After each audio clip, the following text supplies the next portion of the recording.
Welcome. Welcome to another Chi Life webinar. So excited to have you here. Today, I want to share with you something that is truly one of the biggest gifts that I've received in life, the biggest boon, so to speak, that I got to collect from my journey. And I'm going to share about some of that with you. As we go along, actually, we'll do a little ground rules in a moment here. But I just wanted to say, as we go along, definitely drop your comments or questions in the chat, and I'll get to them as soon as I can. Make sure to get all of them by the end. Okay, so antivirus activation for the mind and body. Pretty timely topic. So I just want to take a moment to introduce myself. I think many of you might already know me, and those of you who don't, my name is Boris Kerjner. I'm the lead trainer in Chi Life and with the Resonant Wave Systems. I primarily want to take this time to share with you about that moment in life that truly changed everything for me. The moment in which I started on my journey to frequencies, to really figure out what healing is, to really figuring out also what the problem is. What is it, that thing, that makes us not feel so well, not be so happy, not feel so connected, okay? And so for me, this really started about when I was 18 years old. When I was 18, the moment that changed everything is my mom passed away. My mom died of cancer, and it broke my heart that I couldn't do anything. And it also kind of broke my heart that she couldn't do anything, because she was a doctor. She was surrounded by doctors. She worked in a hospital, and yet there was no solution. And this was very strange to me. And as I began to kind of recover from that deep, dark chasm that moment threw me in, because my mom was very young. She was maybe 37 or so, and I was only 18. And so it was one of those moments where I had to almost decide whether I was going to continue with life or whether I was just going to write it all off. And so much of me wanted to write it all off. I remember that moment when I was actually driving to her hospital to pick something up, and I got that phone call, and I picked it up, and it was my dad on the other side.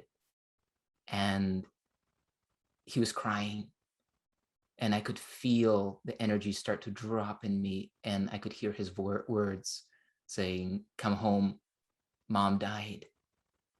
And this was very earth-shattering for me.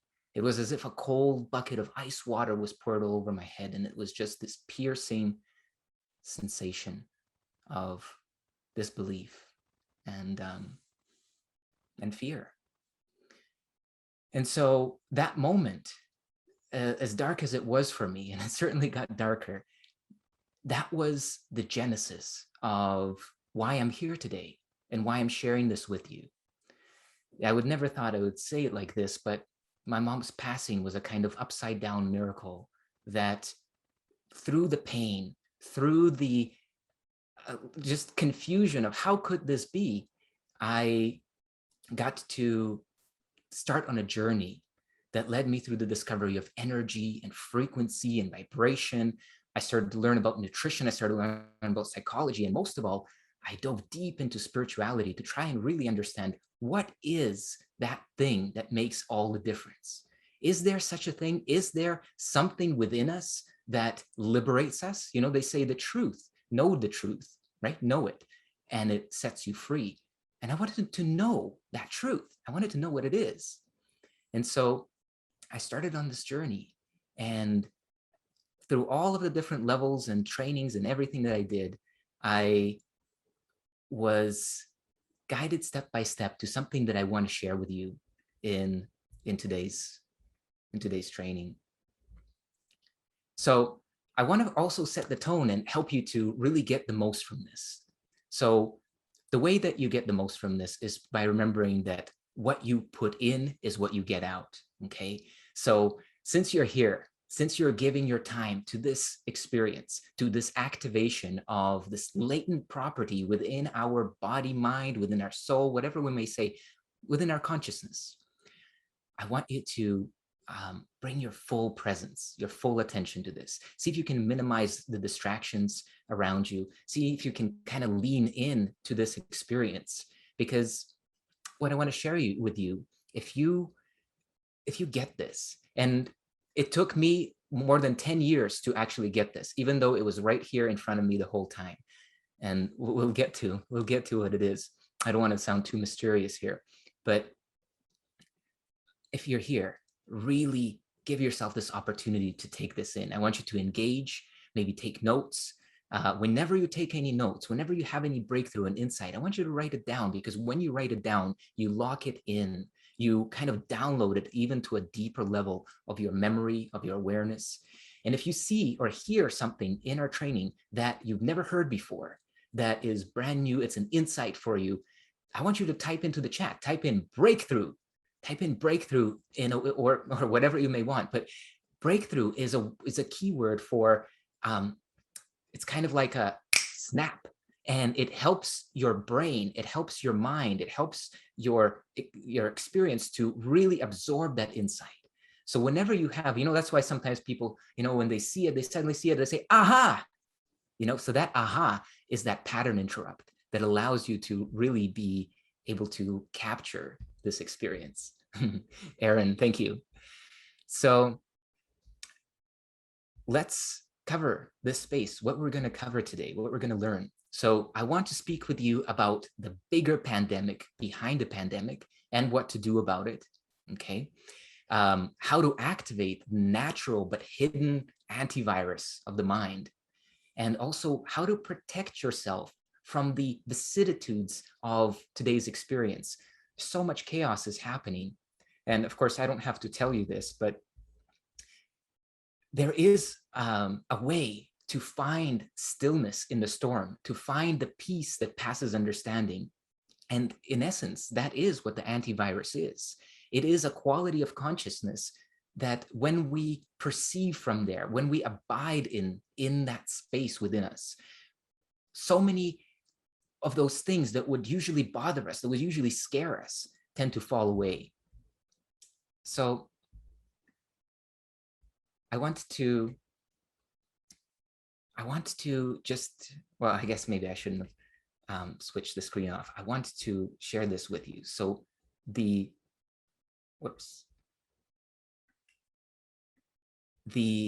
bigger pandemic behind the pandemic that I wanted to talk to you about is the virus of fear, okay? And I have a quote from Yoda. I hope you appreciate Yoda's wisdom as much as I do. Fear is the path to the dark side. Fear leads to anger, anger leads to hate, hate leads to suffering. But I would say even right from the first, fear is suffering.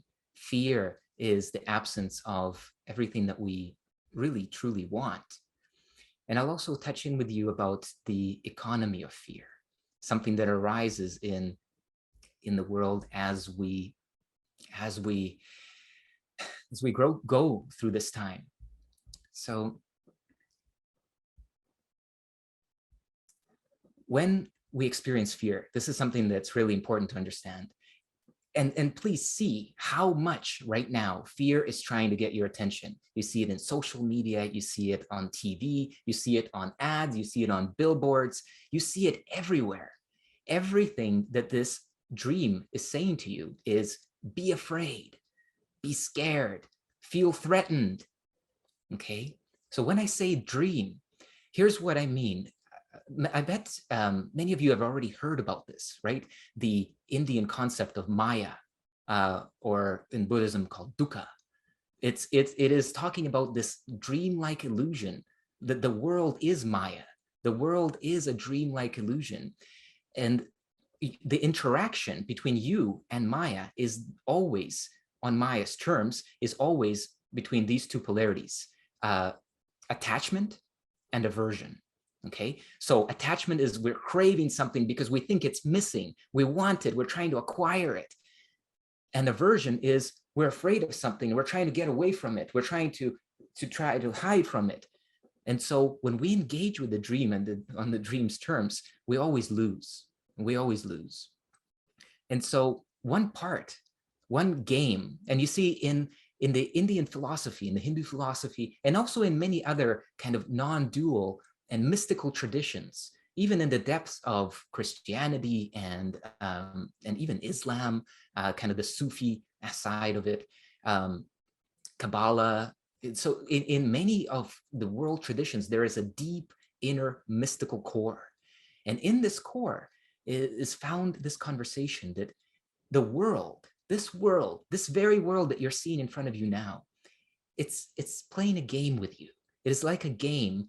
And the game it's a challenging one, because the world at every step tries to get you to forget who you are, who you truly are. And another corollary of that is it tries to give you reasons why not to love, why you can't be loving. You may see somebody on TV doing certain things you don't agree with, boom, your heart closes, right? You know that moment. Boom, so your partner says something you don't like, they don't come across like they're respectful, boom, heart closes. You read something, you hear something. This world is a temptation for you to close your heart. This is why all of the great spiritual mystical traditions are talking about opening your heart, are talking about enlightenment, bringing the light in. The light into what? Into darkness. And what is darkness? Darkness is ignorance. Ignorance of what? Ignorance of the truth. And what is the truth? So the truth is something that we discover within, right? We've heard it so many times, every tradition, the kingdom of heaven is within, right? So something within is the solution to the without. But look at what the world tells you. And I'm not talking about just this pandemic, but all throughout, the world always tells you the solution is outside of you. You can't feel happy. You can't actually open your heart until that is different or this is different. Have you noticed that? So now it's on steroids. Now the heat has been turned up. And now through this pandemic, we're seeing and hearing everywhere the call to be afraid, the call to close your heart, the call to judge each other. So I want to help us to navigate through this call, to actually ignore it, because there's nothing in that call that serves you. One way that you can really find out whether fear ever serves you or has ever served you, there's this counter argument, like if you're not afraid, you might step out in front of a car and get hit. Really? It's not fear that prevents you from stepping out in front of a car. It's sanity, right? So what fear actually does on a psychological level, and by the way, psychology is something that I dove really deep into because I thought psychology had the answers. And so I went to become a counselor, a psychotherapist, and went through all of the training, got my certification. There I was, and I realized that's only a tiny fragment of what we are, only a tiny fragment of what contributes to our in-the-moment experience. I won't go too deep into that in this call because I have so much that I'd love to cover with you here. So what does fear actually do to you, to your body? This is very important because we are in a time when health, immunity is so important, right? So what does fear do? On a psychological level, fear does something that we might call, have you ever heard this expression, flipping the lid? Oh, he flipped his lid, have you ever heard about that? So brain stem, okay? I'm using my hand as a model. So the brain stem, and then here, this is the prefrontal cortex. Here we go. So we have our reptilian brain, we have our very primitive brain, emotional brain. And so when this brain stem, this kind of reptilian brain that we have, crocodile brain, some people call it, is very reactive, and it is only reactive. There is no capacity to curb the reaction or do anything. It's just stimulus, reaction, stimulus, reaction, stimulus. Do you see how many people these days have no capacity to curb their reaction, have no capacity to express executive decision making, higher level thinking, it's not because we're stupid. It's because we're scared. So what happens physiologically is that typically our prefrontal cortex over here has its, so to speak, roots, has its energy, has its neurons connecting down to the amygdala. And whenever this fires up, it actually first talks to the prefrontal cortex. This fires up, there's a signal of stress, but the prefrontal cortex is online. And what it can do is it can determine whether that fear is rational, whether it makes sense, whether it's constructive, or whether that was just a rope over there looking like a snake and I reacted. Oh, no problem. And the prefrontal cortex has the magnificent power to calm our brain, to calm our nervous system. Here's what happens when we are in fear. Fear triggers the stress response, of course, right? The fight or flight response. So when that fear response or that stress response is triggered, it does something to the blood flow all through our body, But to the brain, let's start with the brain. What happens in the brain is, this is literally what happens. Boom. So the blood flow to the prefrontal cortex, gets redirected. It basically goes dormant, okay? And it gets redirected where? To the brainstem. Because why?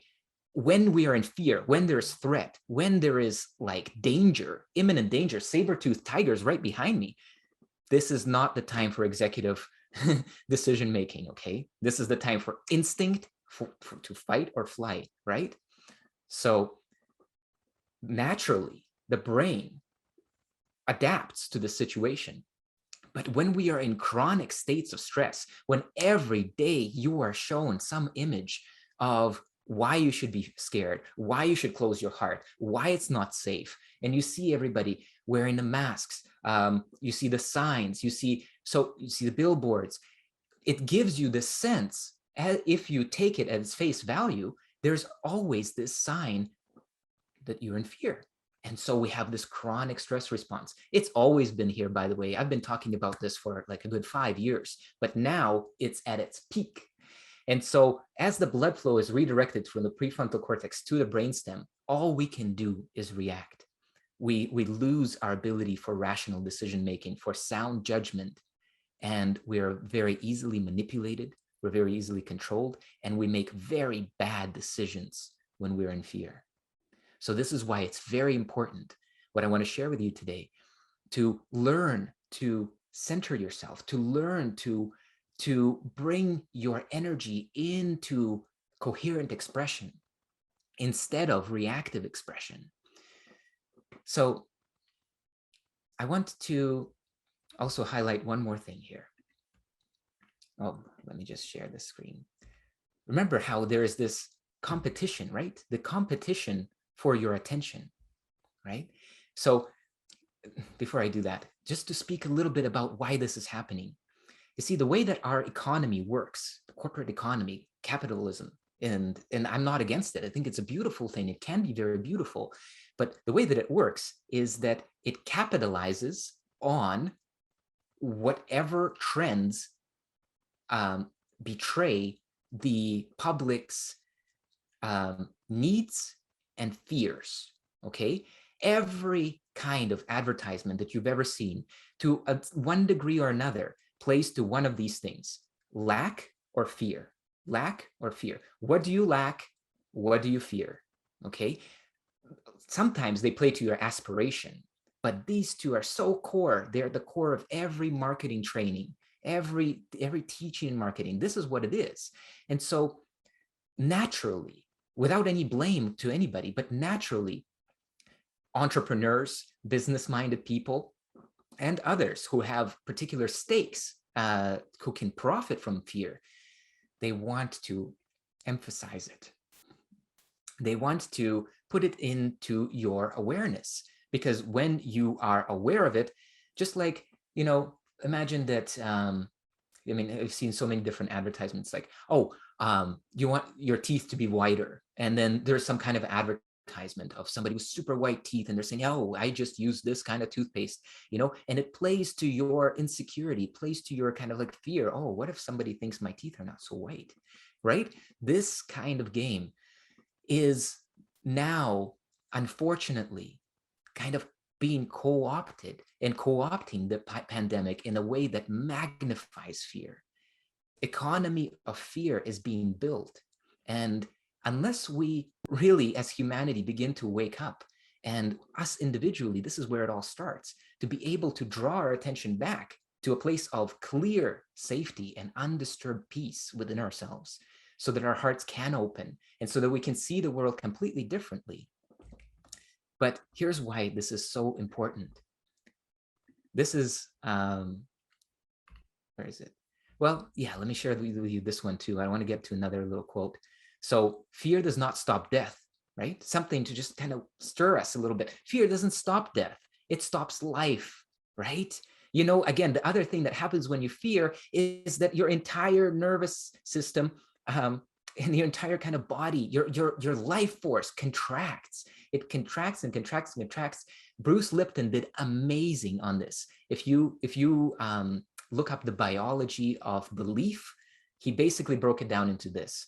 Fear, biology grows. Oh, sorry. Love, biology grows. Fear, biology contracts. Age, pain, breakdown. So fear does not stop death. In fact, fear has no place in the midst of a pandemic, because we need to raise our energy. We need to raise our immunity. Our immunity doesn't come from fear. That fear collapses our immunity. But yet, what can we do? Sometimes we feel helpless. And it's important to find what we're about to discover here today. So fear doesn't stop death, it stops life. And worrying does not take away tomorrow's troubles, it takes away today's peace, right? But so much of what we're hearing says the opposite. But if we kind of sober up for a second and really see what is it that's happening, we'll see that many of the things that we're doing are completely not beneficial to our direction. And this is what I wanted to share with you. This is a quote from Joe Dispenza, who had a profound impact on my life. What you give your attention to and for how long will determine your destiny. I want you to really take this in. If you've never heard this before, contemplate it for just a second. What you give your attention to and for how long it will determine your destiny. What does this mean? On a very, very basic level, think about, if you give your attention, let's say you want to visit Rome. Well, where does your attention go? It goes to Rome. You think about Rome. You think about what's there. You think about different artifacts, different architecture. And so your attention keeps going there. And naturally, well, not naturally, sometimes we have impediments, but we will begin to gravitate in that direction. But now imagine this, that every day you give your attention, another example, to how much your partner is annoying you. If you have read any relationship book, if you've gone through any kind of training in terms of relationships, you will see that that kind of behavior, that kind of fault finding, that kind of mental habit will destroy and annihilate your relationships. Absolutely. Why? Because what you focus on expands. It fills your awareness. It becomes reality. Otherwise, why would you focus on it? So what you give your attention to and how long you keep your attention there will determine your destiny. At present, the world is competing for your attention, and it wants you to put your attention on fear. I'm going to give you an alternative to that in a moment. When we bring our attention into what we actually want, and what do you want? Don't you want open-heartedness? Don't you want love? Don't you want peace amidst the chaos? Don't you want that stillness in the middle of the storm? Don't you want to know that peace that passes understanding? Because it's here. It's actually in us already. So I want to share with you a quick story before we kind of get into the, so to speak, meat of it. This is a story from another great mentor of mine, and he was sharing about his experience. His name is Muji. He's sharing about his experience in the Caribbean. So in the Caribbean, they very often cook plantains, right? You know, plantains is a kind of like green banana, big banana. It's not as sweet as a banana until you cook it.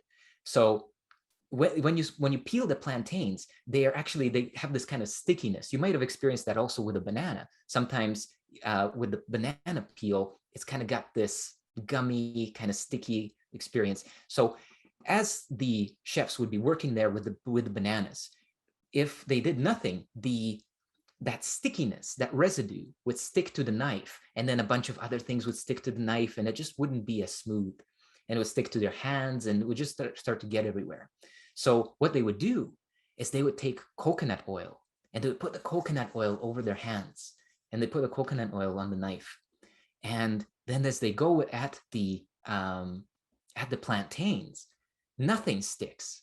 Nothing sticks to their hands. Nothing sticks to the knife. This is a metaphor, of course, because there is a coconut oil, can't believe I'm saying this, within you, right? But much better than that. But there is this within you, which when you wear it, when you abide in it, when you sense its perfume, it acts just like that coconut oil. You step out in the world and nothing sticks to you. Nothing other than the things that you appreciate and love have any effect on you. So this is the discovery, the biggest discovery of my life that I want to bring to you today.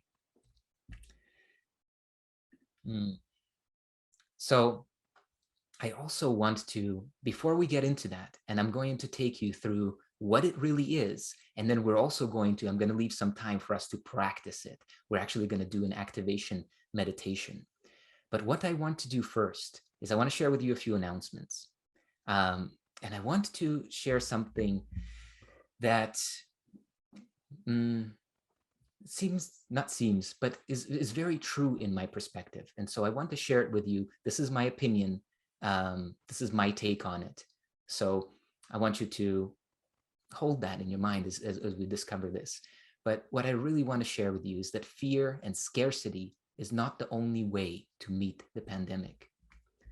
Okay, but yet there are certain interests that are really focused on increasing fear, really focused on the economy of fear. And I want to share with you a little bit about that. And then I want to make a couple of announcements. So how do we increase fear? How can we increase fear in the world? Okay, a question that you and I probably don't ask, but a question that when there is monetary profit, when there is gain behind the fear, somebody may well ask such a question. So there's two main ways that fear is being increased right now in the midst of this pandemic. One is the censorship of preventative measures, preventative measures that can prevent us from catching any virus, that can strengthen and bolster our immune system, our natural immunity. And of course, censor treatment options. Make it just black and white. It's either this or it's that. You know, black and white is never the truth. It is never quite like that because life is in multicolor.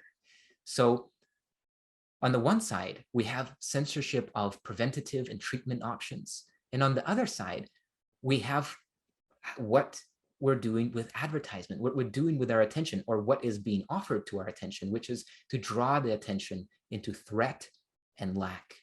Okay, so the truth is that there's tremendous amount of things that you can do to prevent and bolster your immune system, to prevent yourself not just from catching COVID, but from catching just about anything.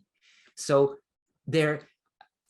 I'm going to get into this in a second, but there really should be this incredible campaign of sharing with the world that, yes, take these certain, let's say, vitamins, minerals, supplements, to eat in this way, and this is the time to do it, right? Wouldn't that be the most exciting and smart thing to do for for the world, well, I want to share with you a couple of clips here.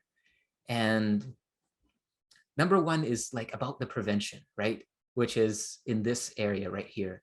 So why hasn't anyone said a word about zinc, vitamin C, D3, quercetin, and so many of these amazing nutritional supplements that have an incredible amount of benefit for our immune system. And in fact, one of them that I've used extensively with my clients, N-acetylcysteine, NAC, has actually been taken off the market by the FDA during this time. Why? Right? The NAC, it's a precursor to glutathione, which is one of the most important agents in our immune system. And then we have that other side, the suppression of treatment options. Why is there fear? Why are the hospitals full, right? This is something that I want to kind of draw your attention to, because when you limit all of the treatment options, when you say there's only one way, when you say that there's nothing you can do to help yourself, everybody does what? Panics, right? Oh my God, I might have COVID. Everybody goes get tested. Oh my God, it's positive. I need to go to the hospital. This experience can be so greatly averted if there were proper treatment measures. I'm not saying the pandemic isn't real. I'm not saying that COVID is not dangerous to people, deleterious to people. But what I'm saying is that there seems to be some kind of a really funny game that humanity is playing with itself. And I really want to stress this point, humanity with itself, okay? The moment that we turn to blame somebody, anybody, that very same moment, we go into what? Remember? Closing our heart. There's no way that you can blame somebody and be in love.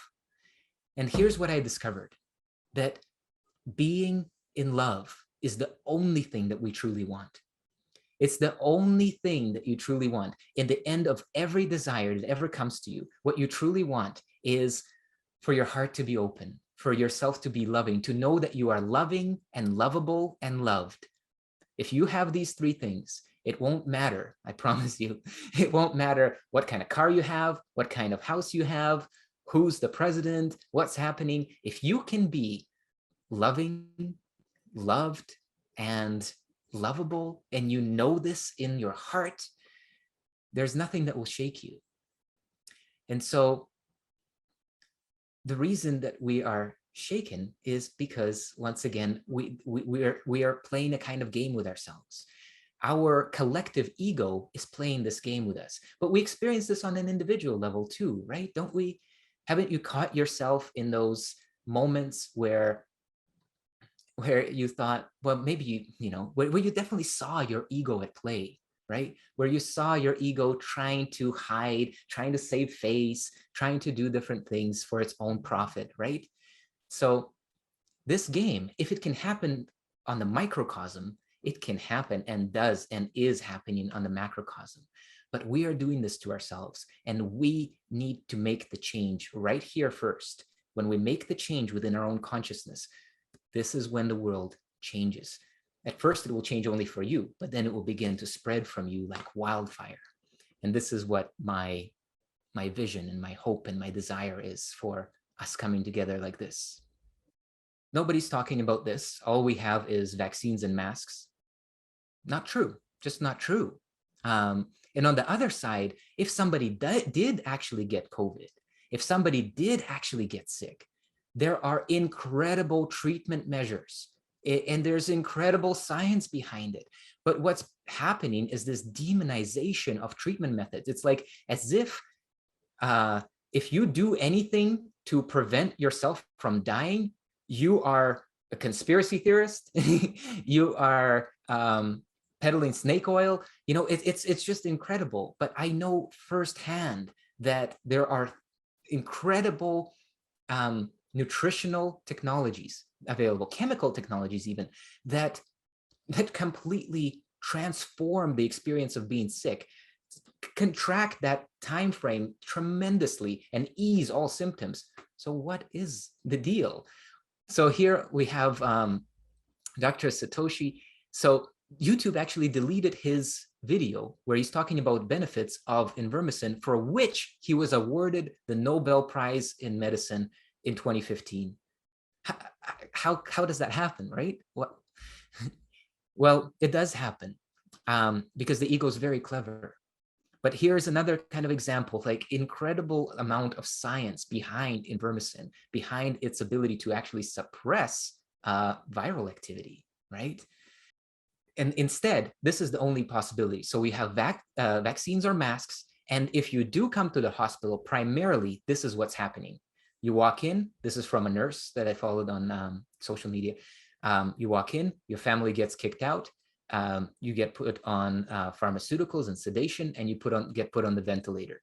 Okay, take down your fever, take down your symptoms, take down the pain, sedate you, put you on a ventilator. If you survive, wonderful. Okay, but no other treatments are available. You cannot ask for Ivermectin. You cannot ask for hydroxychloroquine. You cannot ask for any other help. Well, this is it. You know, here is the full view. The full view is the full view is that there's so much available, so much that you can do to protect yourself, your family, your friends. But what you see is just this. You see something that is meant to help you to feel fear, to close your heart, to be afraid of others, to judge others, to hate others. This isn't the game that we want to play anymore.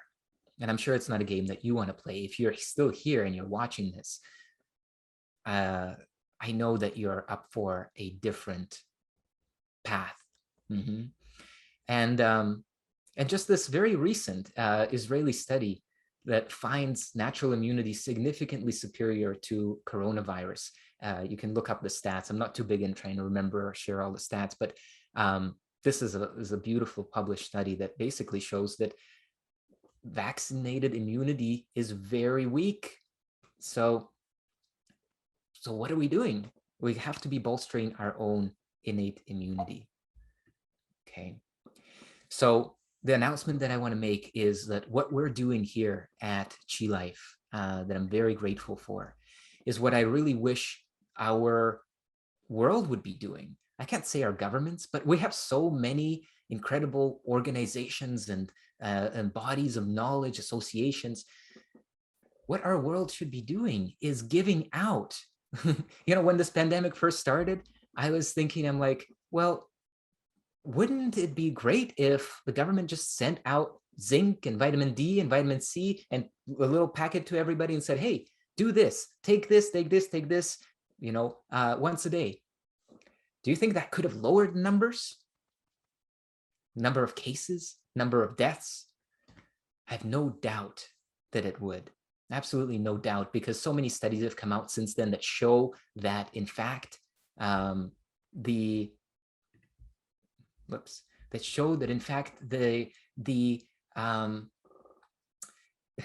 people who are sick with COVID, who get this disease, are deficient in so many ways, primarily in vitamin D. This was a huge correlation. So what we're doing at Chi Life, and I would love for you to support us. This is the last day of our fundraiser. So digital Ivermectin, hydroxychloroquine, and vitamin D. What we're going to do is we're going to create these frequencies. And David talked a little bit in the last webinar about how we create these frequencies, how through molecular mapping we can replicate the effect of the frequency, or sorry, the effect of the medicine. So what we want to do is we want to create these frequencies. They're expensive. They're not cheap to create. It involves a lot of study and looking at the molecular bonds and the angles of the bonds and all of that. And so we're asking you for your help. If you want to help, what we're going to do is we're going to create these frequencies, and then we're going to give a package of them away for free everywhere. Okay, as far as we can share it. And this will help, of course, somebody who's already vaccinated, somebody who's not vaccinated, somebody who is going through any kind of, you know, essentially disease or illness, viral illness. So you can go to vitaminv.me. The page is going to look something like this. We're close to hitting our funding now. So And like I said, this is the last day. So if you want to go ahead in there and vitaminv.me and contribute, you can contribute any amount that you want. And that will help us to fund the research, and to then, of course, we'll do our part to distribute the results. Okay. So I want to now take us into something happened. What happened? I can't stop the screen sharing. Give me one quick second. There it is. It kind of fell off the screen for a little bit. Okay. So what I want to bring us to now is the actual integration. So we've talked a lot now about, I mean, in that last segment, we've talked a lot about things that are happening in the world, right? Things that we can do also in the world. So this is, though, a lower level of help. This way of helping through supplements, through frequencies, it's amazing. It's really good. And I want us to very much do this. But the transformation takes place within, okay? So what I want to share with you now is about how to activate that natural antivirus, that natural but hidden antivirus. Why is it hidden? It's not actually hidden. It's just veiled. It's veiled by our fascination with the world. So I want to share this quote with you. Yesterday, there's a quote from Rumi. I don't know how many of you know Rumi, but if you don't, check out some of his poetry. If you have your heart closed like this and you read Rumi's poetry, it'll blossom like a flower. It's so beautiful. So, but this is one of his, a quote from one of his poems. Yesterday I was clever, so I wanted to change the world. And so many of us, right? Don't we? I certainly do. Sometimes want to change the world, try and make it better, try and make it softer so it doesn't hurt as much, it doesn't hurt so many people. But today I am wise, so I'm changing myself, changing my consciousness. Okay. So what are we really talking about here? What is the antivirus to fear, right? Let me just bring this back on. The antivirus to fear, right? And it's something within us. When we remain in a state that is immune to psychological breakdown, our physiological immune system will also function to protect us completely. Right now, it functions to protect us, but it's spotty, right? Sometimes it works, sometimes it doesn't. There's also something else that's spotty, which is our consciousness. We fall in and out of trance all the time. And I'll share with you and explain to you more about what that is. And then we're going to actually engage the experience of it. Okay. So as we covered in the beginning, there are interests in the world that want to draw your attention into fear, want to draw your attention into lack, into scarcity, right? But we have something within us that is already and always immune from this effect. We have something within us which, when we discover it, when we learn to abide in it, when we learn to be with it, when we actually even just know that it's there, it brings a completely new quality to our experience. And that quality is peace. That quality is a gap between the stimulus and the reaction or the response. You now have an opportunity for choice. You see, so many people think that we have free will. We have free won't. And the reason I say that is because our free will is hijacked, just like our attention is hijacked. Is your will really free if you are influenced in your decision by trauma, by your fears, by phobias? Are you really free to choose if, in truth, your brain gives you no gap? There's a stimulus, boom, you react to it. Are you free? The truth is that we are free, but we need to develop that gap. We need to actually not develop it. It is truly already there. And when we discover that it's already there, our experience begins to be permeated by this fragrance of peace.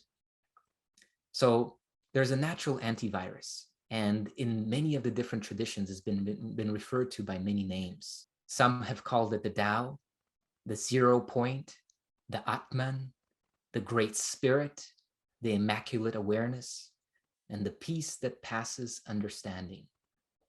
What is all of this? What are they really referring to? I want you to just follow me here. This is a contemplation. It's a contemplative meditation. We're going to go into the actual activation in a little bit, but I want you to get a sense for it. Notice that you are just here, right? Here you are. Things around you are moving and changing.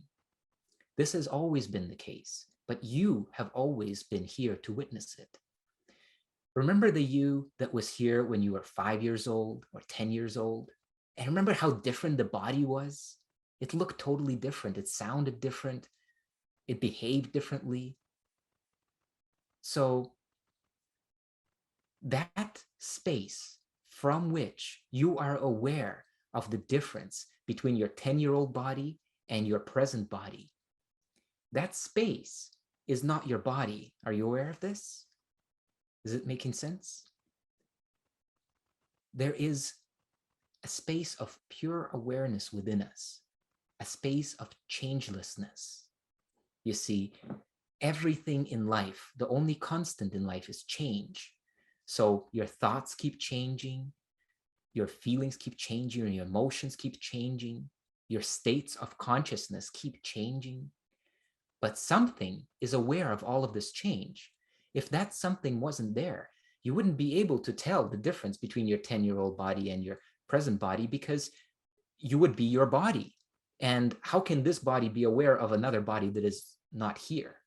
So there is something that is aware. When we say that, you know, that this great peace, it comes from within, that the kingdom of heaven is within, this withinness, we sometimes think, oh, it's my thoughts. Within, yes, it's my thoughts, it's my imagination, or it's a feeling. No, it isn't. It isn't any of those things. And the reason why it isn't any of those things is because all of those things come and go. When everything that comes and goes is put aside, we can begin to discover what is it that is always and already here.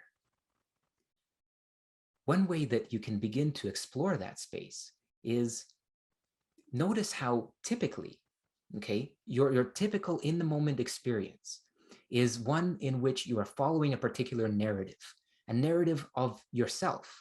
Like I have a narrative of Boris and Boris's story, right? I shared with you a little bit about it earlier. Boris's mom passed away when he was 18. He went through this and this and this. That story, that narrative, in fact, in psychotherapy, we call it narrative therapy, because when you change your narrative, your experience, your life changes, your emotions change, who you are changes. So this sense of our daily operation in the world, the way that we typically operate, is through that narrative. Think about it. Like here you are, you probably arrived here thinking, oh, there's some kind of a benefit here for me, right? Me is reference to that narrative. And you're probably thinking about what's going to happen later in the evening. You might be thinking about the state of the world, but always in relation to me. You see, this is what the great sages have called the Maya, or the ego, or the I thought, the imposter, right? The matrix. What is the matrix? The matrix is something that serves to you and tells you, it tells you who you are. It tells you what's possible for you. It tells you what you should feel, how you should react or not react. But where is all of this coming from? Don't you notice as you're sitting around, suddenly a thought comes in. And at first that thought may seem pleasant. And then often that thought turns into a problem that you need to solve. And then you have to do something to solve it. What is all of this? The illuminated ones, the Buddhas, the Christs, the mystical sages have told us that this voice, that tells you this narrative about who you are, tells you that you are a body limited in time and space, etc., etc. Your likes and dislikes, what you can and can't do, possibilities and impossibilities for you. This voice is the voice of the Matrix. This voice is the voice of Maya. This voice is the voice of your ego. There's nothing wrong with it, but it is very limited and limiting. The ego can only open its heart ever so much because I can't even say that accurately. It can't open its heart, but it can only give you so much of a gap that your heart can open a little bit, but it's very conditional, very, very conditional. And as soon as some condition of your ego is not met, but notice who suffers when this happens. Typically, we do this in relation to things. Something bad happens, somebody says something we don't like, who are we hurting? Who is hurt when your heart is closed? It's only you, isn't it? So this voice that really, that voice of limitation, that voice is itself the limitation. So the real important thing here is to discover that you are outside of that narrative. Think about this. When you were just a baby, when you just came into this world fresh for the first time, did you have a narrative? Did you even have a name? Somebody might have called you a name, but that wasn't your name. Your experience was pure. It was unconditioned. And there is no gap. There's no choice, really. Something that happens, you react, but it was so innocent, right? That awareness of ourselves as an infant was so unclouded by any narrative. We weren't becoming something. When we were hungry, the hunger was happening, and then the crying started happening. Things were just happening to us. There wasn't us trying to navigate reality.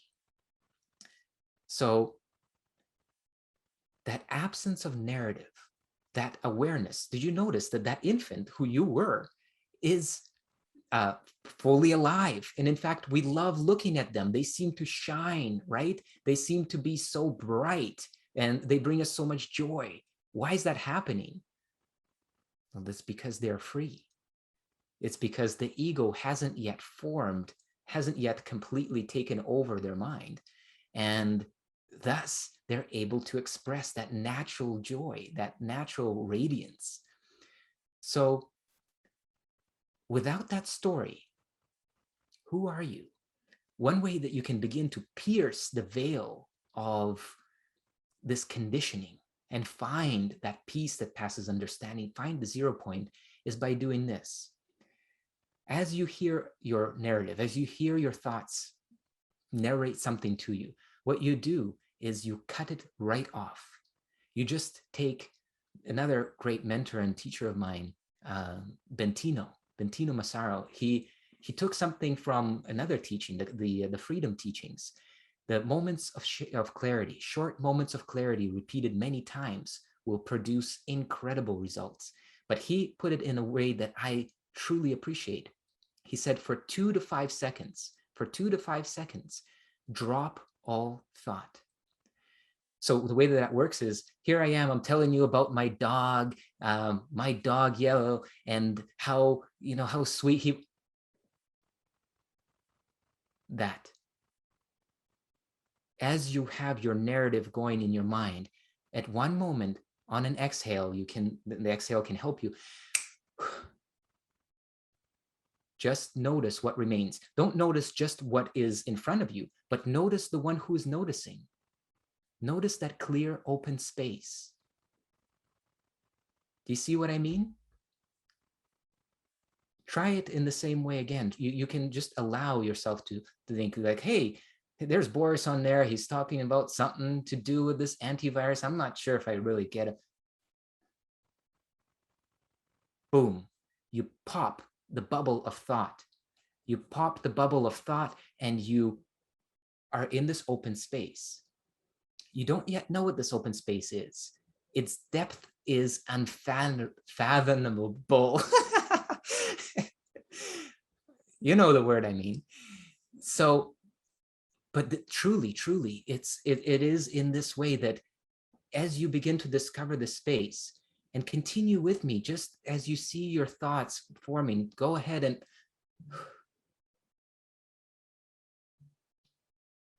drop it and become aware of yourself. Who are you when you're not clothed by thought or emotion? We're going to go deeper into this in a moment. So I want to share with you a couple of signposts, because here I am talking to you about this, but I want to reference some of our friends in this discovery. This is actually a little quote that I once saw on my wife's shelf. She's now my wife. There we were just dating, and I saw this quote. It says, "Peace does not mean being in a place with no noise." It doesn't mean being in a place with no noise, trouble, no hard work. But it means being in the midst of all of those things with a calm heart. You see, the peace that depends on conditions like no noise, no trouble, plenty everywhere, everybody's serving me, nobody's disturbing or annoying me, that kind of peace is worth nothing. It is cheap. Anybody can have peace like that. But the peace that passes understanding, true peace, is unconditional. And it is this unconditional peace that I want to discover with you. I see somebody is asking about, is this available for replay? Parts of this will be available for replay. I don't think any of those parts that I mentioned in the announcements, but this should definitely be available in the replay as well. So here's the peace. We're looking for the peace that is unconditional, okay? Not dependent on any conditions. Some of you may be familiar with Thich Nhat Hanh. It says the necessary condition for the existence of peace and joy is the awareness that peace and joy are available, okay? This is step one. Step one, you must know that it's there. I was introduced to this space over and over and over again by many different teachers, again and again and again, before it really made sense to me. So what he's saying is that to know that it's available, it means that somebody introduces it to you, to says, yes, actually, you know what? Because if you look for it, because what we're trained to do from when we're babies is always to look outward, not ever to look inward. And remember, when we're looking at our thoughts, our feelings, our emotions, our imagination, these things are actually outward. How do you know that? Because you are the one looking at it. So if I'm imagining a beautiful flower, okay, here is a rose in front of me. What's happening there? There's me looking at the rose, right? Somehow, some way, I am there witnessing the formation of my imagination, the formation of thought. It comes and goes, it arises and it passes away, okay? So that can't be it. But there is something, right? There is a withinness beyond. This is another powerful transformational work that I truly appreciate. It's very, sometimes can be dry and a little bit difficult, but A Course in Miracles is profound. Here's a quote. It says, peace is an attribute in you. You cannot find it outside. It's in you, not in a thought, not in a feeling, not in a state. It's in you. It is the state that witnesses all states. It is the first. And it is also right here. So,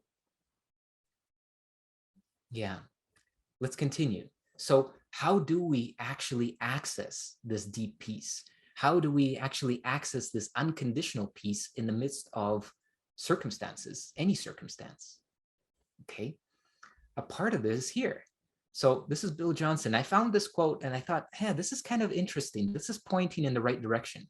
In order to have a peace that surpasses all understanding, you have to give up your right to understand. In other words, we're giving up thought. So if you try to attain peace through thought, through some way of,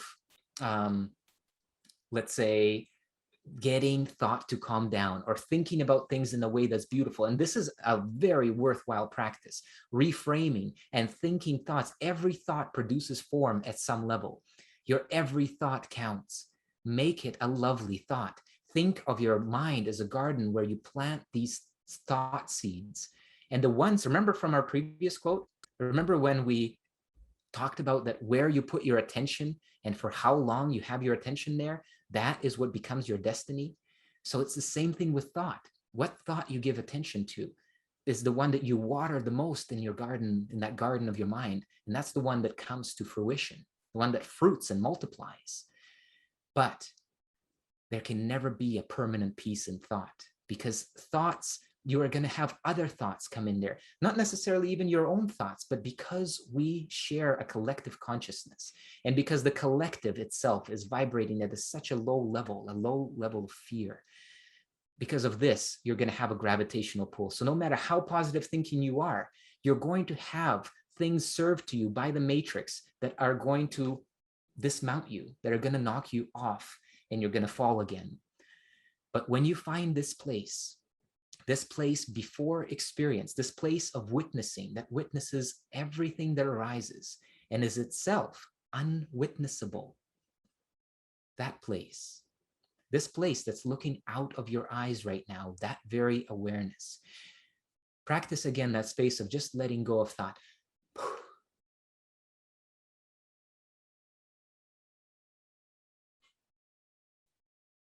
When we do this for those short moments, it's almost as if it just begins to come into view, that place that we're talking about, that 0 point, that peace. As you continue to do this throughout your day, it will become more and more obvious to you. Your confidence is going to grow more and more. Confidence in what? Confidence that you actually, what you truly are, your essential self, your true self, abides in that place and never leaves that place. That this experience of life can throw anything at you and it cannot leave a single scratch. It can leave a scratch on your body. It can leave a scratch on your psychology. It can even leave a scratch on your emotional body, but it cannot leave a scratch on who and what you truly are. And it is this that we're here to discover.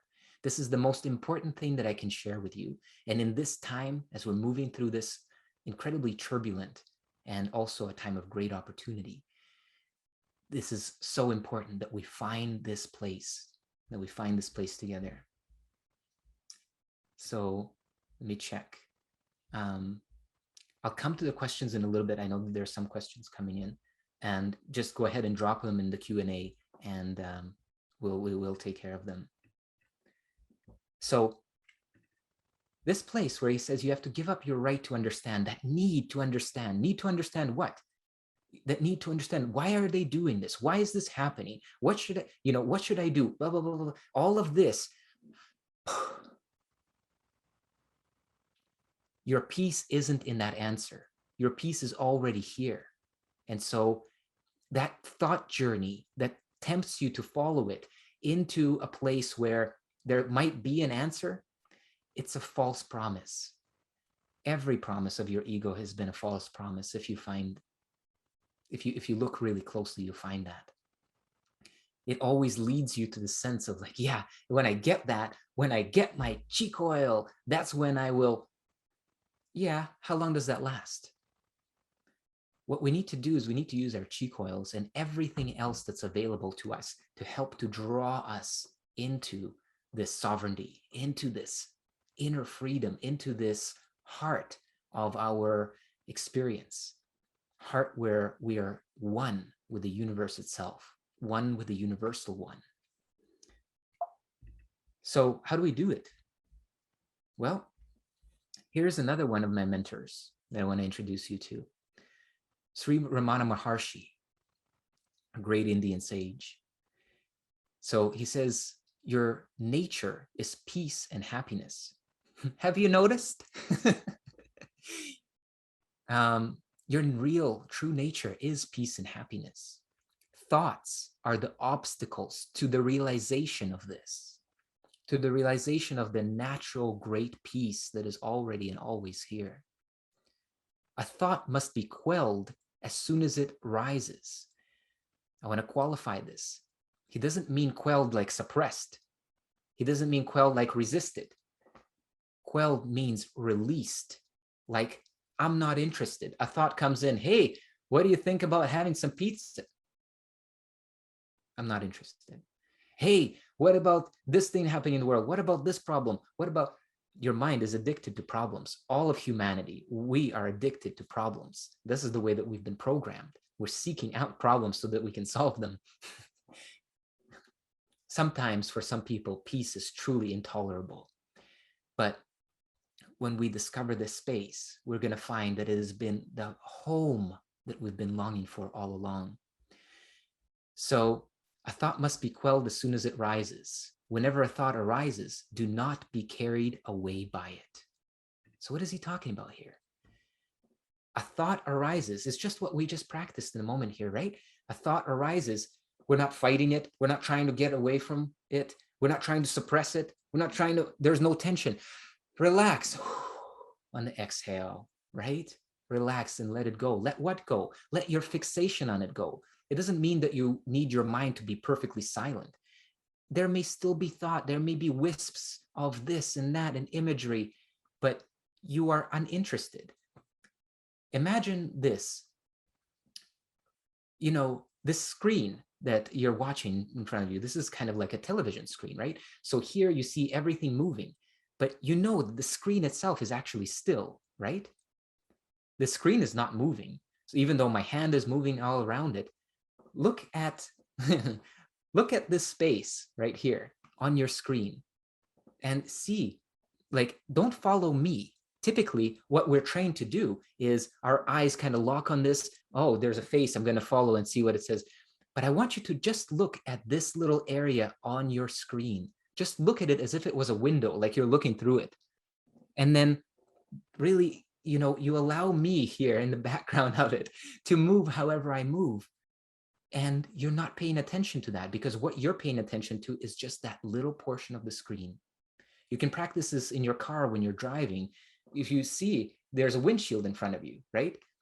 Maybe do this as you're a passenger. So there's a windshield in front of you and you are looking at it. Typically, we're looking at objects. This tree, that car, this. The mind's going, attention's going, grab, grab, grab, grasp, grasp, grasp.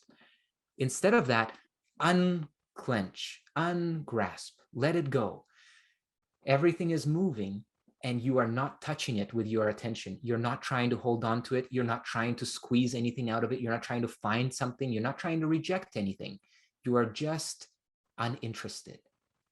You are so present right here. And actually, another synonym for that place within you, which is peace beyond understanding, is this now moment. When you are radically here and now, there's nothing to disturb you. There are no problems. Problems depend on time. Fear depends on time. There must be a past that taught you to fear it, and that past is projecting itself into the future as a threat that you feel worry or anxiety about. Cut off these strands of time. Leave the past, leave the future, just for now. See how it would be without them. You can always pick them back up. Part the Red Seas of time. And notice that you're just here. There's nothing you have to become. There's nowhere to go. There's nothing to get away from. And then your mind might come in and say, but there will be. You see, how does it know but there will be? It's because, again, it's reanimated the past and the future. And now it's learning, or it's borrowing from the past and putting it into the future.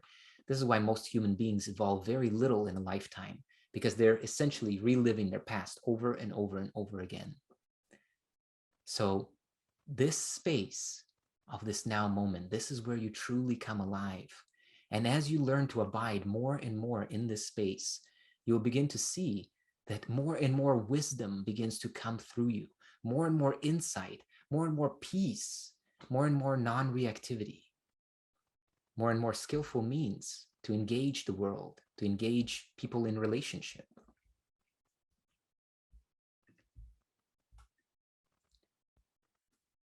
So what we're going to do is we're going to find a way to step behind thought and see what we discover there.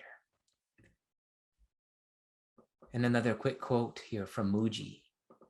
You already are the peace that you are looking for. Be still and know that. You already are. So how are we going to know that?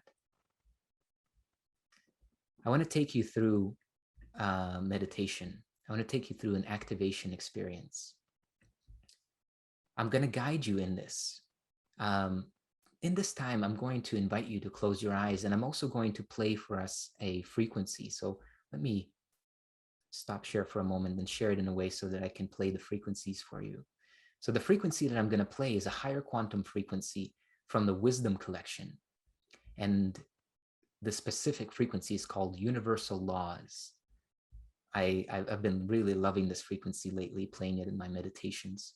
And I think you're going to enjoy this too. So here we go. So find a comfortable position for yourself in a way that your body can rest. I'm going to begin to play the frequencies now. And I want them to be only ever so in the background. If by any means, any chance you don't hear my voice, or my voice is getting interrupted, or it's not clear because of the frequencies, please let me know. So I want you to lean back in your seat. Let your body relax. Let your eyes gently close. And in this meditation, we're not referring to our imagination. We're not trying to conjure anything up. We're simply here.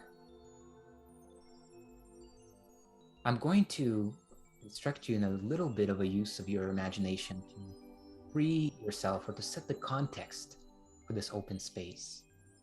So I want you to imagine yourself standing in between two bridges. On the left-hand side, you have the bridge of your past, and it connects you to the land of the past, the land which tells you who you are, what you're capable of, gives all of the meaning that you have for this moment. Gives meaning to who you are, where you're going. It's the past that you're also running away from and running towards a future. And now look over to your right. There's that bridge to the future, that bridge of the promised land, the bridge that offers salvation from the past, redemption. And here you are in between them. And I want you to now just imagine that you have a button right next to each of these bridges. And this button is going to make the bridge fall. So I want you to reach over on the left-hand side, tap that button, and watch the bridge to the past collapse.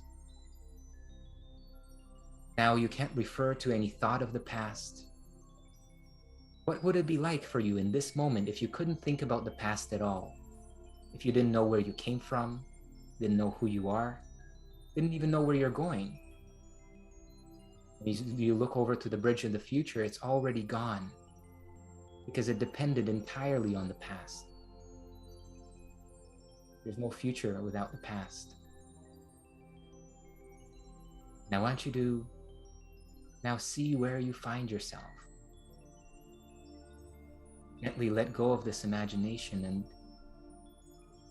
without a past or a future, who are you? And become interested in that which is aware of my voice. That in you which is pure receptivity. What is that? And don't try to answer it in thought, but more go to the experience of it. That sense, I am. Before I am anything, I have no past to refer to, no future to get to. I'm not becoming. Simply I am.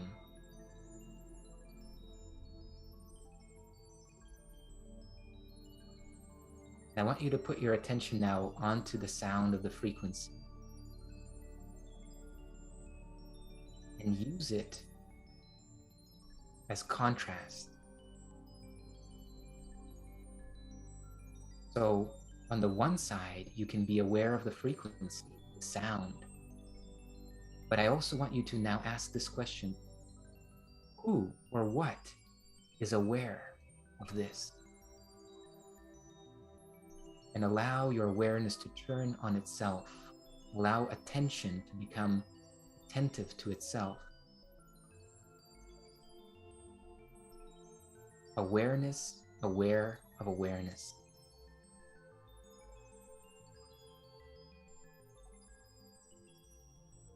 And just rest, be easy, be fully at ease. Nothing hard, no effort. We're not trying to get anywhere. We're just gently, with childlike innocence, exploring what is already here.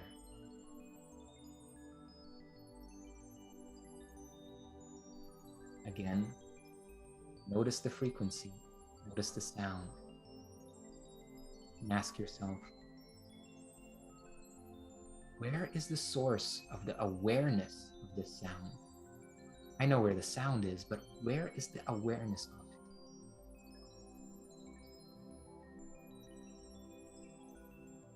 You just inquire in this gentle, easy way. And for the last few moments here, I want you to rest in that inquiry.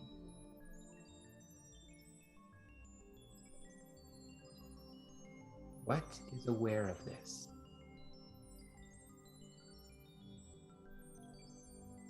Without a past or a future, what am I? Let your eyes gently open and just notice. Notice what you feel. And I would love for you to share also what you feel. Don't be so quick. You don't need to, if you're feeling this, the fragrance of that stillness still with you, you can take your time and kind of move gently.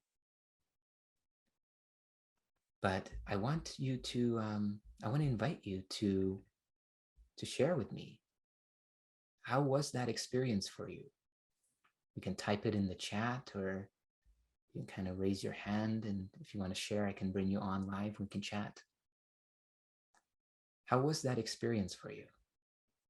That experience of touching into that stillness, that awareness, that is your essential self.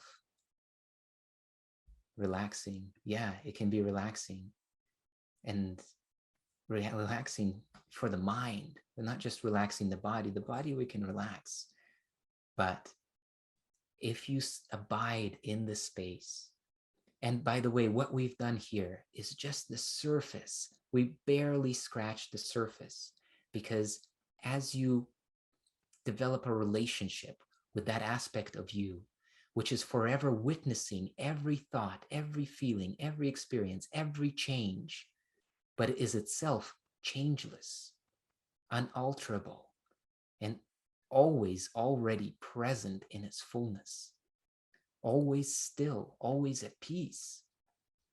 When you recognize that more and more through those short moments, remember, 2 to 5 seconds, take a break from the thought stream, just drop out, boom. 1,000, 2, 1,000, but don't think that. Just allow that open space to be a space without a reference to a narrative, a space without a past or a future. And in short moments like this, working with this frequency, working with your chi coils can help you to draw, can help to draw you even deeper into this experience, and that you become more and more familiar with it, and it begins to permeate your mind. It begins to permeate your consciousness, and then your very thoughts, your very experience of life begins to take on this smoothness, this softness, this kind of slowness, even in the midst. And you can still move fast, but you're not in a rush. You're not trying to get somewhere, because remember that the thing that we've always wanted, always, was peace and love. Any desire that you have, I mean, another word for these states, peace and love, is happiness. You cannot be happy without peace, and you cannot be happy without love. So peace, love, and joy, these are kind of like a triad, right? These are essential to our natural self, to our true nature. And you can't have one without the other. They are all there. So with this, as you begin to practice this, you begin to notice, well, as I was saying, the end of every endeavor that we have, whether you're going to work, or you want to make a certain amount of money, or you want to be with a specific person, or you want a specific quality of relationship, it is only because your ego is showing you that when you get this, and if you get this, you will be happy. And then for a moment, when you do get something, you achieve something, for a moment, it all relaxes until it crystallizes again, right? You're well familiar with this path. But we can go directly to it. We can go and we can take the back door. In fact, the back door is not even a back door. It's where we always already were. Our natural state, our natural being is peace, love, and joy. And when we become more and more familiar with that, it begins to spill over into what we say, into our words, into our eyes, into our work, into our relationships. And it will protect you, just like that coconut oil. It will protect you from that stickiness of the fear that the world is offering on an ongoing 24/7 basis. It's an all-you-can-eat buffet that never ends, and it's serving fear. But only if you're plugged into the matrix, only if you're plugged into the narrative. And you can unplug at any moment, but just doing that. And the more you do that, the more holes you poke in that narrative, and it begins to open up. It begins to reveal to you that peace is already here. It begins to show you your own resourcefulness. It begins to actually free you of fear. Your immune system begins to expand. Your immune system kicks into perfect action, amazing gear, and you become immune not only to viruses, but you become immune to all kinds of BS, all kinds of distractions, all kinds of temptations. And then you can really show up for your life in the way that you truly want it. For the first time, perhaps for the first time, you truly have free will. You truly have choice. You truly have a gap in which to make that choice. Anna says, the ocean of absolute purest bliss. Nothing compares to it. Nothing surpasses it. Nothing can nourish us like it. Absolutely. Nothing is truer, realer, or more essential. Absolutely. So Will says earlier, should we meditate on going deeper into that awareness? You don't need to have any intention, because intention is a thought. So like, just become familiar with it, like as if you are gazing into your lover's eyes, right? You're gazing into his or her eyes, and you don't need to have this intention to go deeper. You just be there. You be fully available, because sometimes the reason I caution against it, and you can experiment, Will, that intention to go deeper can become attention, right? Intention. So your intention, because you're trying to have something, you're still thinking that there's a future to get to. You can be free of that for those moments, and that will be far greater of a medicine than any kind of intention that we might hold. Just for those 2 to 5 seconds, or just that 5 minutes. Or if you want to go deeper, sure, go ahead. If you have the discipline of mind to go for longer, you can definitely penetrate deeper and deeper into yourself, but not through that dynamic force, but through the natural letting go, through the natural opening to it. Nicole asks, can this become disassociation, ignoring your feelings in an effort to have only peace? I'm sorry, I'm new to all of this. Just trying to understand. Nicole, this is very different from disassociation. Here is how. And I love this question. Thank you so much. It's really on point. So disassociation is when we have a negative emotion. We have something that we don't want. It could be a thought that keeps on bugging us. It could be a feeling. It could be a trauma. And what we do to this energy is we do this. We're like, and we do this so much, we repress, we suppress, we kind of ignore. And I'll show you the difference in a moment, until this becomes natural for us. And then it's almost like we don't even know that it's there. Other people around us may know, but we don't know. I'll show you how this works. Take your hand, make a fist, hold that fist really tight. Hold that fist really tight, and I'm going to speak to you for a few moments here, but I want you to notice that already, as you're holding it tight, you're going to notice that it doesn't seem like so tight anymore. It seems like it's normal. It's starting to, that sense of tension is beginning to go away. Even though it's still very tight, you're holding it, your level of strength didn't change, but it starts to become, your body becomes accustomed to it. Our psychology becomes accustomed to it. The thing that our mind is programmed to see, our brain, is differences and change. When something is static, now open it. Right? You can feel how tense it was. But it started to almost become unconscious. So this is what disassociation is. It's the repression and suppression that got so much momentum behind it that it becomes like second nature, and then we forget that we've done it. This is not what I'm advising here. This is not the practice of pure awareness, and this is not the teaching of the ages echoed through all of the mystical traditions. It's not this. What we are doing instead is we are looking, here is the problem. Let's say that you have this emotion, you're saying, oh, or this sense that something is wrong. You're not doing this, you're doing this. Okay. So without a past or a future, is this still a problem to me? Where is this problem rooted? You know, and you will see that all problems depend on time. And you say, okay, I want to come back to this problem, but I want to come back to it in a way where my lid, remember we talked about how the brain and the prefrontal cortex, when you're anxious, when you're in stress, when you're in fear, this goes, and you lose your executive decision-making ability. So all you're saying is like, actually, I want to face this much greater resource. So I'm going to tap into the well of peace within me. And you go deeper. And you just allow that fragrance, that remembrance to inform you. Right now, again, I said as a caveat, we've only scratched the surface. My invitation to you is practice this, because as you practice this, it will change the way that you respond to life. Okay, so I hope that's helpful, Nicole. So Anna says, recently I realized the presence behind the screen. I noticed myself, the awareness behind the eyes as a screen, and that which is being seen. They are 3 layers, you being the first. Yeah, there's actually many layers, but yeah, we can definitely break it down like that. There is actually, yes, there is the eyes. They are seeing certain sense information, but they're also filtered by something we call perception. So the truth is that we never actually see the world. And this is where, why do they all say, you know, all the great mystics, they say, when you change, the world that you see will change too. Like, for example, Wayne Dyer says, when you change the way you look at things, the things you look at change. It's because we're not actually seeing the world. What we're seeing is perception. We are witnessing perception, and perception is not reality.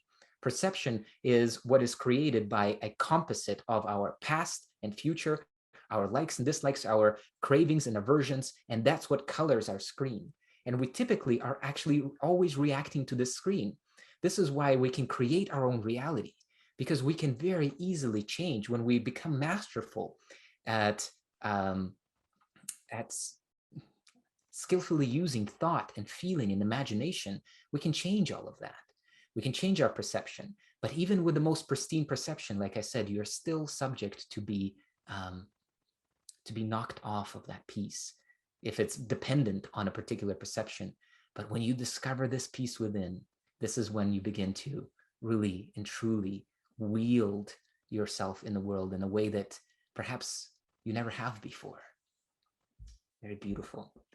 I know we're a little bit over time. I just want to cover this one more question that was here from Ben.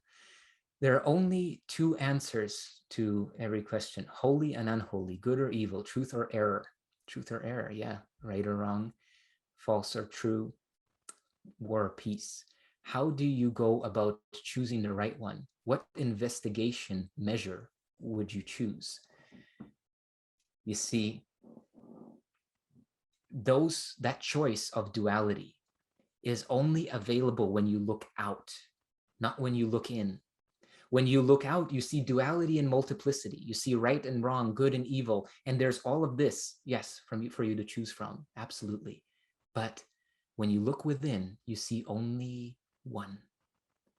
You see only one. And at first, that one perhaps seems like some background space, then it may seem like it's you. But as you begin to sink into it very naturally, it is almost like the process of a fruit ripening on a tree. As you begin to sink into it, you find that the holy, the true, the universal are all here. They're all within, and they're accessed through the other door. We always thought they're accessed through this door, the door of perception, but actually, they're accessed through the door of awareness. They're accessed through the inner portal. And as you enter that inner portal, and that is the same portal that you took to actually come into manifestation, but as you enter into it deeper and deeper, it becomes more and more obvious that there's only one, there's only the truth, there's only the holy, there's only the good, and that you are one with it. I hope it's a helpful answer. Okay, beautiful. So Will says, life is but a dream. Things aren't what they seem. Yeah, being open can change your world. Absolutely. Yeah. So I want to just close by sharing with you a couple more very quick announcements. So by the way, if you're interested in that in that frequency, I really love the Wisdom Collection. So the Wisdom Collection, I requested it also to be added to our sale. And we have a great sale on all of the Meditation and Spirituality Collection albums. So you can just go to chilife.com/collections, meditation-spirituality. Or you can just go to the Chi Life store and go over to the frequencies, and you have the drop down, and it's like the second one down, meditation, spirituality. So if you want to take advantage of this discount, you can go ahead and check them out there. These are honestly some of my most favorite frequencies. And likewise, if this at all stirs your heart that you want to help contribute to bringing this to the world, offering it for free, making more treatment options available and lessening the fear, then you can go to vitaminv.me and make a donation there. Okay. So I want to thank you so much for your time. It's been an honor to be here with you. And if you are interested in continuing this kind of training, you want to hang out with me more and you want to hang out with the community, we have the Transformation Masterclass, which is happening twice a month. And we have the Inner Circle, where with the Inner Circle, we're about to start a new season, and we're going to be focusing on reality creation. We're going to be focusing on how we can impact our own individual reality, our own individual journey, but also how we can impact the collective in a profound and savory way, a good way, harmonious way, how we can bring more harmony to what's happening. So I would love to see you at one of these. And if not, I'll definitely be seeing you on one of the next Chi Life webinars. Thank you so very much. I wish you all the very best along your journey and looking forward to seeing you again soon.